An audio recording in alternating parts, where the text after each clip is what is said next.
j'espère que vous allez bien. Je vous souhaite la bienvenue pour les nouveaux arrivants sur la chaîne Le Monde de Choupinette. Donc aujourd'hui c'est un tag que je vous propose et un tag que j'ai créé pour plusieurs raisons, on va en parler. Donc le tag se compose de 15 questions. Et c'est un tag qui tourne autour des non-dits, des sous-entendus, de ce qui peut agacer, des tabous qu'il y a sur YouTube concernant la monétisation, concernant les clashs qu'il peut y avoir, concernant la jalousie de certaines personnes, etc. Alors pourquoi j'ai créé ce tag? Tout simplement parce que j'avais des choses qui me tenaient à cœur, des choses qui restait coincé là et j'avais envie tout simplement de vous en parler plutôt que de vous faire un vlog tout banal. J'ai voulu créer un tag pour permettre peut-être à d'autres personnes de le faire. Alors il y a réellement 14 questions plus la fameuse question qui tagues-tu? Donc on va tout de suite parler de ça. Qui est-ce que je tague? Je tague toutes les personnes qui souhaitent le faire. Et plus particulièrement tous les membres de la collab. Vous avez le lien en barre d'infos si ça vous intéresse. Également Miss Gazelle, qui je peux taguer Fanello, Tonton Chico. Il y a qui d'autre? Il y a plein de personnes. Alors bien sûr des grandes youtubeuses aussi, mais j'ai un doute si elles vont le faire ou pas, mais pourquoi pas Laureline79, Emma Dolly, et de toute façon toutes les personnes qui veulent le faire. Alors on démarre tout de suite par la première question. Cette première question n'est pas réellement une question, mais vous met dans le bain directement du sujet, qui est donc: acceptes-tu de répondre à ce tag sans aucune langue de bois et sans te soucier de l'impact de tes réponses sur ta popularité? Lève la main et dis: j'accepte de vous révéler mon opinion, peu importe le vôtre. Eh bien oui, je suis d'accord, je lève la main et je dis: j'accepte de vous révéler mon opinion sans vous soucier du vôtre. Voilà. On passe à la seconde question. Pourquoi as-tu créé ta chaîne? Alors j'ai créé ma chaîne il y a 3 ans pour des raisons professionnelles, puisque je travaillais en tant que vendeuse à domicile et animatrice de réseau pour la société Avon, qui était des cosmétiques, de la lingerie, des bijoux, etc. Et à la base j'ai créé cette activité en Alsace, donc là où je vivais depuis toujours on va dire. Et donc j'ai monté une équipe de 37 personnes. Il s'est avéré qu'il y a 4 ans, j'ai déménagé dans le sud-ouest, donc très loin de l'Alsace, puisqu'il y avait 1200 km qui séparaient ces deux régions. Et je me suis retrouvée devant un gros souci très rapidement: comment j'allais continuer la formation des personnes que j'avais mis en place si je ne pouvais pas me déplacer et faire la formation de vive voix, en étant face à la personne. Par téléphone, c'était pas trop ça, par webcam, c'était pas top. Donc je me suis dit: je vais créer une chaîne YouTube tout simplement. Et c'est pour ça qu'au début il n'y a eu que des vidéos qui tournaient autour de Avon. Et puis j'ai bifurqué on va dire vers la vente, puisque je me suis dit que pourquoi seulement intéresser les personnes qui vendent, pourquoi pas non plus faire des vidéos pour les clientes. Donc c'est ce que j'ai fait en proposant les nouveautés, en parlant des nouveaux catalogues, etc. Et puis il y a 1 an et demi, la société Avon a été mise en liquidation judiciaire en France et donc j'ai dû cesser mon activité tout simplement. Et là s'est posée une question: est-ce que je continue ou pas? Et je me suis rendu compte que YouTube m'avait apporté tellement de positifs au niveau des commentaires, des relations que je pouvais avoir avec les personnes, etc. Hors Avon, puisqu'il y a eu beaucoup de personnes qui ne faisaient pas du tout Avon qui se sont abonnées à ma chaîne. Et du coup j'ai décidé de continuer et là pour le coup faire réellement ce que je voulais, puisque je n'avais plus d'obligation ou de restrictions par rapport à la société. Je pouvais parler de n'importe quelle marque, faire n'importe quelle vidéo, et c'est pour ça aujourd'hui que j'ai ma chaîne. La troisième question, c'est: combien as-tu d'abonnés et de vues? Alors au moment où je vous parle, j'ai exactement 362 abonnés et 50 978 vues. Voilà, c'est dit. Oui, je sais, j'ai très peu d'abonnés par rapport à d'autres youtubeuses beauté, mais voilà, j'ai répondu à la question en toute honnêteté. Quatrième question, quel sentiment ressens-tu quand tu vois ton nombre d'abonnés monter lorsque tu perds des abonnés? Alors, lorsque je vois le nombre d'abonnés monter, bien sûr que je suis contente, j'ai la banane jusque là, je le dis directement à mon conjoint, ça m'arrive même de lui dire par SMS quand il n'est pas là. Donc oui, je suis très très contente, même si à la base je n'ai pas du tout fait ma chaîne pour ça, loin de là, mais ça fait forcément plaisir d'avoir de plus en plus d'abonnés. Quand mon nombre d'abonnés baisse, bien évidemment ça ne me fait pas plaisir. Je pourrais très bien être focus et vous dire ah mais ça ne me fait absolument rien, c'est stupide puisque ce tag je l'ai créé dans le but d'être totalement honnête.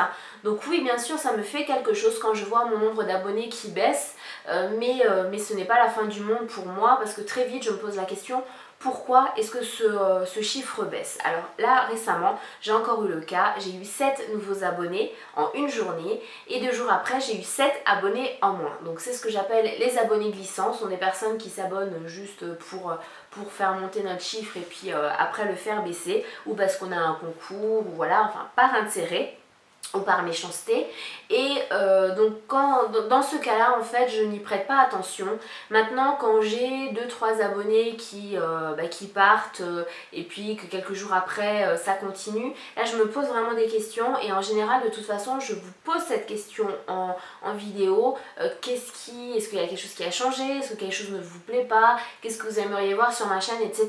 Puisque le but c'est quand même de faire des vidéos qui vous plaisent aussi, même si le but premier c'est que ça me plaise à moi, mais si ça ne vous plaît pas, vous n'allez pas rester abonné. Donc c'est vrai que je me pose la question comment je peux faire pour améliorer ça et éviter que les personnes se désabonnent, tout simplement. On passe à la 5e question.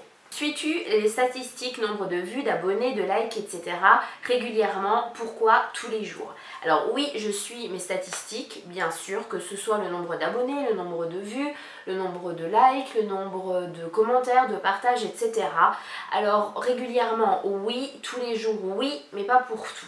Je m'explique, donc tous les jours, tous les matins en fait, je check le nombre de vues et le nombre d'abonnés. C'est pas du tout parce que je suis une psychopathe des chiffres, non, loin de là. C'est juste parce que chaque nouveau abonné qui arrive sur ma chaîne, je veux le remercier en lui envoyant un message de bienvenue, en le remerciant de s'être abonné et pourquoi pas lui donner des petites astuces si cette personne a une chaîne ou a un univers bien précis de vidéos qu'il aime.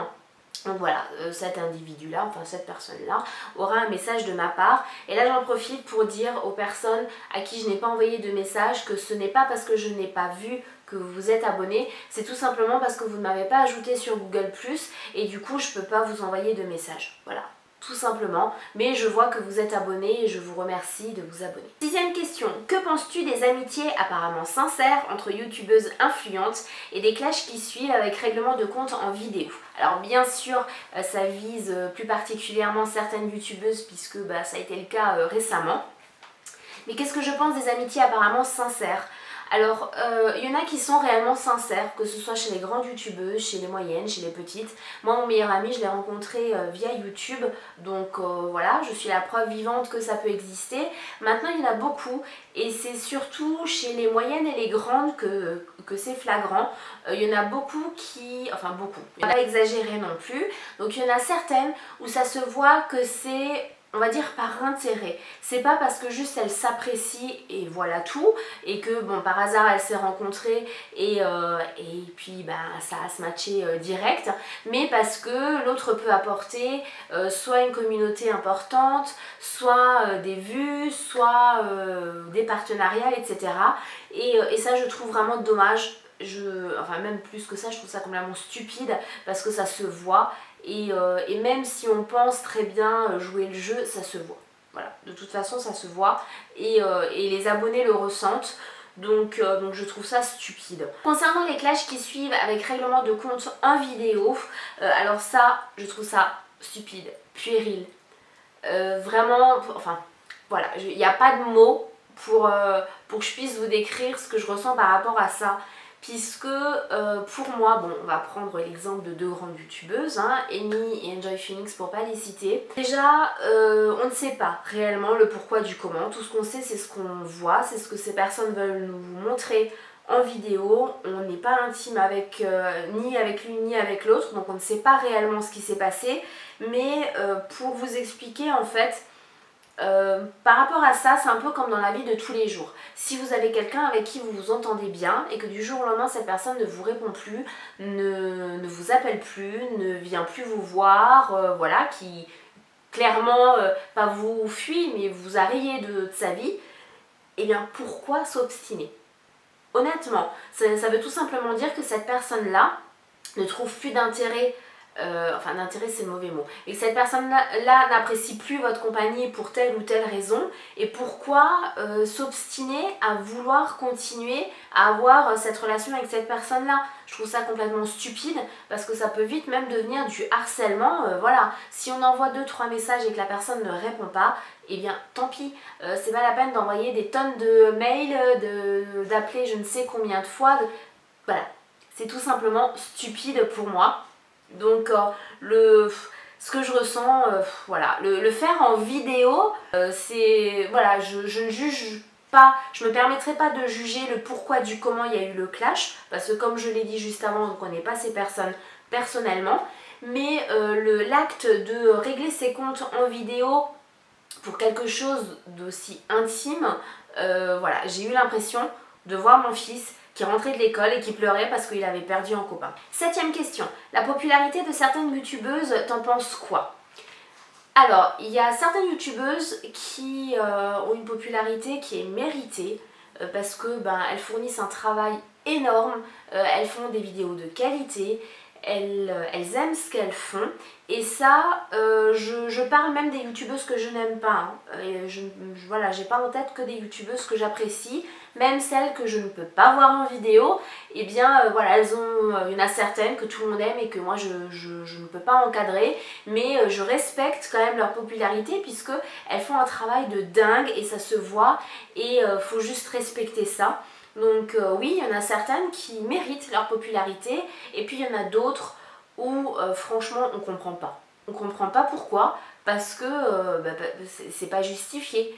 C'est voilà, je comprends pas, surtout qu'il y a d'autres moyennes ou petites youtubeuses qui font un travail de malade et qui mériteraient d'avoir plus de popularité que certaines grandes qui font juste de la merde. Voilà, faut dire ce qui est. Je suis désolée de parler comme ça, mais il n'y a pas d'autre mot. Donc voilà, ça dépend des youtubeuses. On passe à la 8e question. Est-ce que tu monétises tes vidéos? Si oui, as-tu déjà perçu de l'argent et combien? Alors oui, je monétise mes vidéos, tout simplement parce que au début je ne le faisais pas, hein. Je le fais que depuis un an, oui, à peu près un an. Donc c'est pour ça que vous avez de la pub au début de mes vidéos. Et pourquoi je le fais? Bien tout simplement parce qu'à la base, donc avant, c'était tout à fait au niveau professionnel. Quand j'ai arrêté mon activité puisque Avon a été mise en liquidation judiciaire et que j'ai continué ma chaîne, je me suis rendu compte que j'adorais ça, c'était plus qu'une passion. Et pourquoi ne pas gagner de l'argent avec sa passion? Faudrait vraiment être hypocrite pour dire je fais ça par passion, je passe des heures et des heures par semaine sur ma passion, mais ah non, je ne veux surtout pas être rémunérée pour. C'est complètement stupide, et enfin c'est pas stupide, c'est hypocrite de dire ça. Donc oui, bien sûr j'ai monétisé mes vidéos pour, pourquoi pas gagner quelques euros avec ma passion. Donc est-ce que j'ai déjà gagné de l'argent? Oui et non, c'est-à-dire que oui j'ai déjà gagné de l'argent, mais non je ne l'ai pas encore perçu.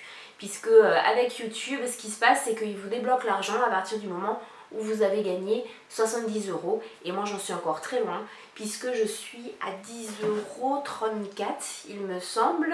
Donc voilà, j'en suis encore bien loin. Il me faut encore 60 euros pour percevoir cet argent. Alors la 9e question risque également de faire parler, puisque c'est en toute sincérité, accepterais-tu ou refuserais-tu toutes les propositions que les grandes youtubeuses ont, comme les partenariats, devenir égérie, télé-réalité, interviews, voyages et conférences? Alors là on revient à la même chose qu'à la question précédente, faudrait être totalement et à 100% et définitivement hypocrite de dire qu'on refuserait toutes ces opportunités-là.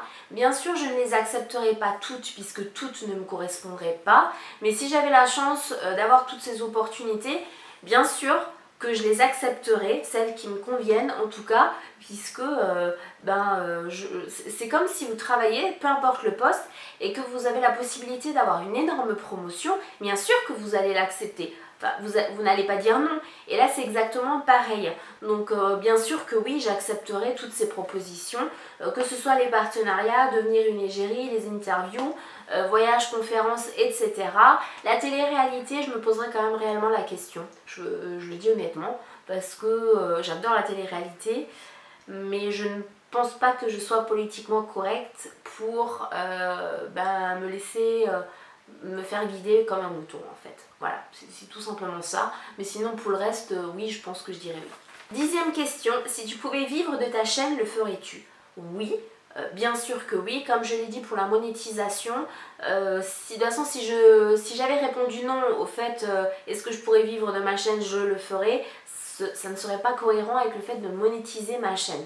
Donc oui, je monétise ma chaîne, oui bien sûr que si je pouvais vivre de ma chaîne, je le ferais, puisque c'est une passion, ça me prend beaucoup de temps, ça me prend même plus de temps que mon activité de rédactrice web, donc voilà, ça me prend on va dire 90% de mes journées, donc c'est vraiment énorme, et bien sûr que oui, je serais d'accord et je serais heureuse de pouvoir vivre de ma chaîne sans pour autant gagner 3 000 ou 4 000 euros. 11e question. Envies-tu certaines youtubeuses et pourquoi? Alors c'est très mal d'envier quelqu'un puisque ça veut dire qu'on n'aime pas sa vie, qu'on n'aime pas sa situation. Donc je vais dire que non, je ne les envie pas, mais j'envie certaines situations qu'elles ont. Donc je m'explique. Certaines grandes youtubeuses ont des opportunités qui moi me font rêver quelque part, puisque je vais prendre un exemple, les voyages. J'adore voyager, j'ai eu l'occasion de voyager un petit peu avec l'école, mais sans plus. J'ai pas pu voyager une fois avoir arrêté ma scolarité, puisque je suis devenue maman assez jeune, et forcément quand on devient maman, et bien voilà, c'est quelque chose qui n'est plus vraiment compatible. Là encore moins puisqu'il y a l'école, etc. Et que, faut pas se leurrer, pour partir au Canada ou en Australie, c'est un certain budget, surtout quand on a un enfant. Donc voilà, oui j'envie certaines youtubeuses pour les voyages, pour les endroits où elles peuvent aller, ou les événements auxquels elles sont conviées. C'est pas forcément des voyages à l'étranger, mais même certains événements qui se situent sur Paris, eh bien oui, je les envie à ce moment-là parce que j'aurais bien voulu faire partie des privilégiés qui ont été invités. Donc oui, j'en envie certaines pour certaines situations, mais je n'envie pas leur vie en totalité, puisque personne n'a une vie parfaite. 12e question. Qu'est-ce qui t'énerve le plus sur YouTube concernant la monétisation, le succès, les youtubeuses, les clashs, etc. Alors, concernant la monétisation, ce qui pourrait m'énerver un petit peu, c'est que logiquement on n'a pas le droit d'en parler sur YouTube, parce que c'est tabou, parce que quand on monétise une chaîne, on accepte des conditions générales et on n'a pas le droit d'en parler en détail. Donc moi je n'ai pas encore perçu d'argent, donc je peux me permettre d'en parler, mais c'est vrai que oui, ça peut être embêtant. Ensuite, le petit souci qu'il y a par rapport à Google+, que les personnes qui ne vous suivent pas, vous ne pouvez pas forcément leur répondre, ça m'embête vraiment, mais vraiment beaucoup, parce que je mets un point d'honneur à répondre à toutes les personnes qui s'abonnent par exemple à ma chaîne, et là je ne peux pas, donc oui, ça m'enquiquine fortement. Par rapport au succès et tout ça, je pense que ce qui m'énerve le plus, et je vais essayer de rester zen en répondant à cette question, c'est la jalousie. Mais vraiment une mauvaise jalousie que beaucoup de personnes ont par rapport à certaines youtubeuses, à la méchanceté. C'est de la méchanceté gratuite. On se base sur des choses mais complètement dénuées de sens, et on en fait tout un pataquès et ça prend des proportions énormes et pour rien. Voilà. Donc je vais prendre des exemples. Quand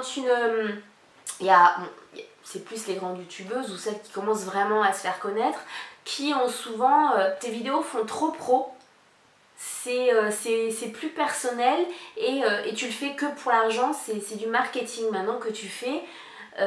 Faut arrêter, parce que quand on regarde sur les petites chaînes, les chaînes qui débutent, il n'y a que des commentaires, ta qualité est pourrie, ta vidéo n'est pas assez pro, tu fais pas assez de montage, c'est nul. Donc il faut savoir, soit vous voulez de l'amateurisme et là vous n'aimez pas parce que la qualité n'est pas au rendez-vous. Même moi, les vidéos où il n'y a pas une super bonne qualité, je suis pas très fan, c'est moins agréable à regarder. Et quand la youtubeuse ou le youtubeur se prend vraiment le temps et évolue et vous propose des vidéos de qualité, vous râlez parce que c'est trop de qualité et ça fait trop professionnel. Ou alors il y a beaucoup de vidéos où on entend tu fais trop de vidéos par semaine, c'est que pour l'argent que tu le fais. Mais pas forcément. C'est ça, déjà, si on se forcerait à le faire et si on le ferait que pour l'argent, je suis désolée, mais il y en a plein qui se casseraient la figure, tout simplement parce que eh bien, il y en a peu qui peuvent en vivre vraiment confortablement. Voilà, hors partenariat et tout ça, hein. Je parle au niveau pécunier, il y en a très peu qui peuvent vraiment en vivre. Donc faut arrêter avec ces stéréotypes à la con. Ensuite, c'est surtout par rapport à des...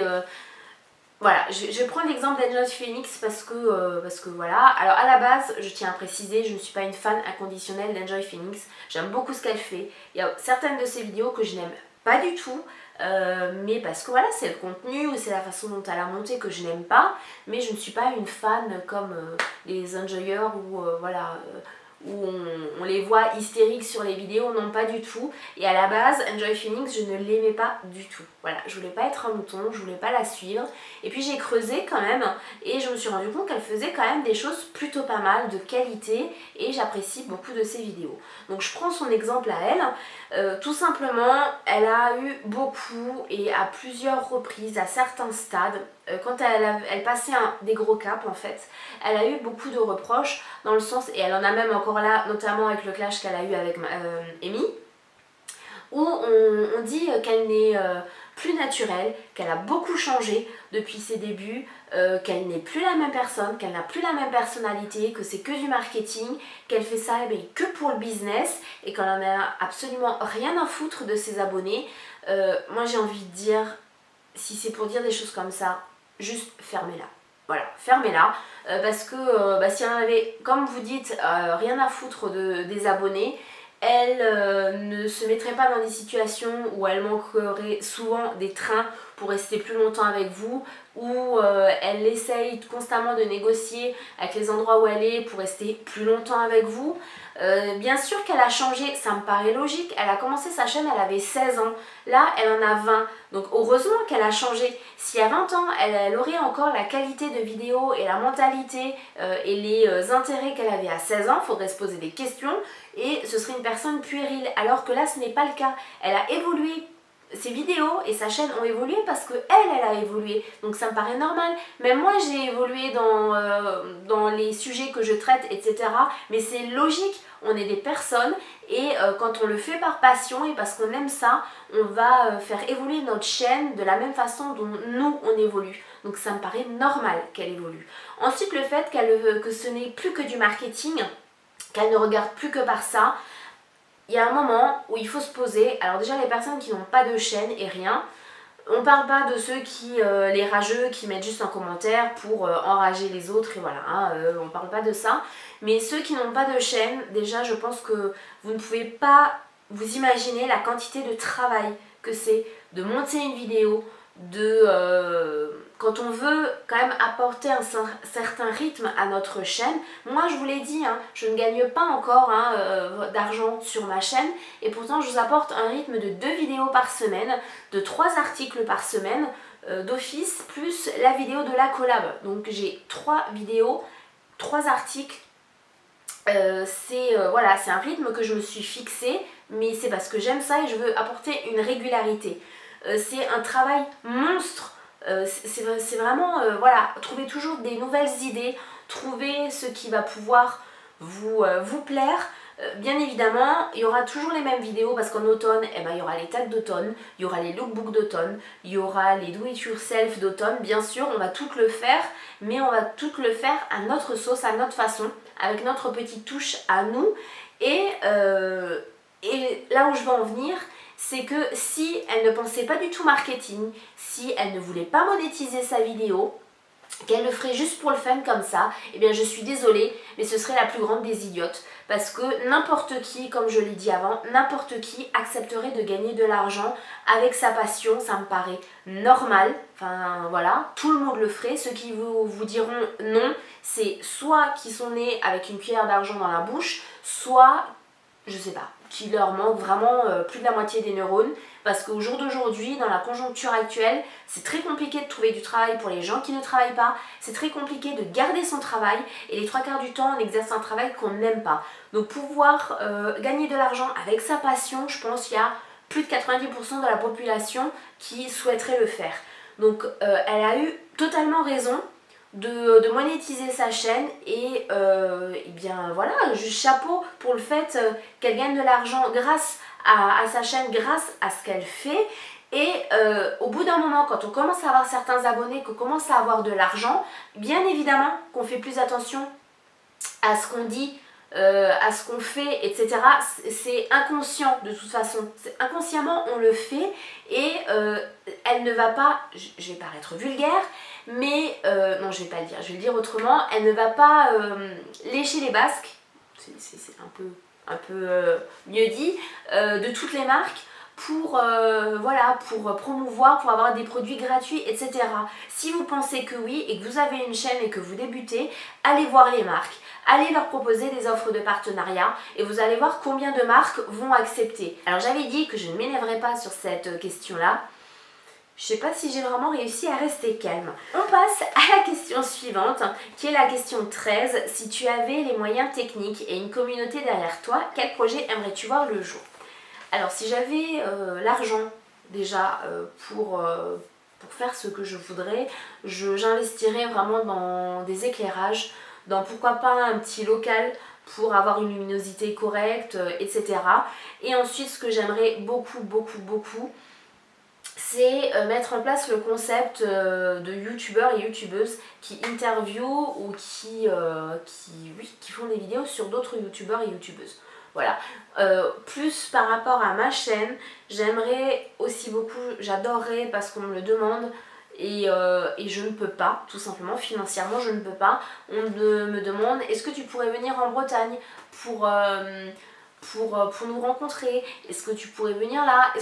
Je ne peux pas. Voilà, je ne peux pas. Je vous l'ai dit tout à l'heure, j'ai même pas 500 abonnés.